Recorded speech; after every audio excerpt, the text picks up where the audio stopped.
Bonjour, je vais vous présenter dans cette vidéo la méthodologie que nous utilisons pour intégrer les facteurs psychosociaux dans le DUERP.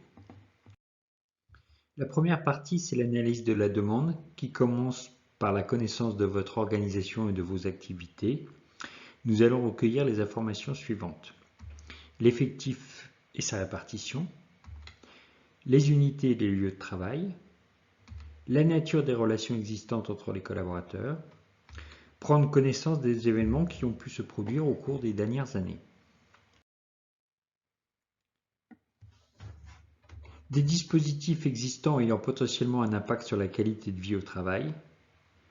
C'est l'état des lieux qui se fait à l'occasion de la réunion de cadrage.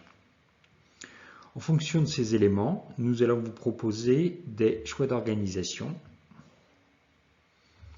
Est-ce que nous mettons en place un COPIL? Un COPIL, c'est un groupe représentatif équilibré entre la direction, les IRP et les différentes unités de votre organisation. Il comprend entre 4 et 12 membres. S'il n'y a pas de COPIL mis en place, nous recommandons de désigner un ou plusieurs références santé et sécurité au travail conformément à l'article L4644-1 du Code du travail. Le COPIL ou les références santé et sécurité au travail seront formés au RPS grâce à notre formation en e-learning pour leur permettre à l'issue de notre intervention de poursuivre et faire vivre la démarche engagée. L'étude peut être réalisée au moyen d'un simple baromètre en quelques questions ou d'un questionnaire intégrant des échelles validées scientifiquement. Des observations au poste de travail sur un chantier, dans un atelier ou un entrepôt pour voir le travail tel qu'il s'exécute et interroger les collaborateurs in situ. Des entretiens collectifs qui sont privilégiés car ils nous permettent de rencontrer un plus grand nombre et de commencer de recueillir des suggestions d'action. Des entretiens individuels de managers ou des équipes en tension.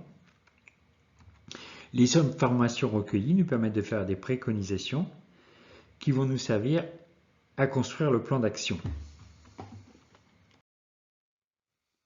Il est construit à partir de groupes de travail qui peuvent être le COPIL ou des groupes animés par un membre du COPIL pour travailler sur les préconisations retenues et les convertir en fiches actions qui traitent les questions suivantes. Quels objectifs? Quels résultats attendus? Quel délai de mise en œuvre? Quels indicateurs de suivi? Quelles ressources moyens mobilisés? Quel contrôle?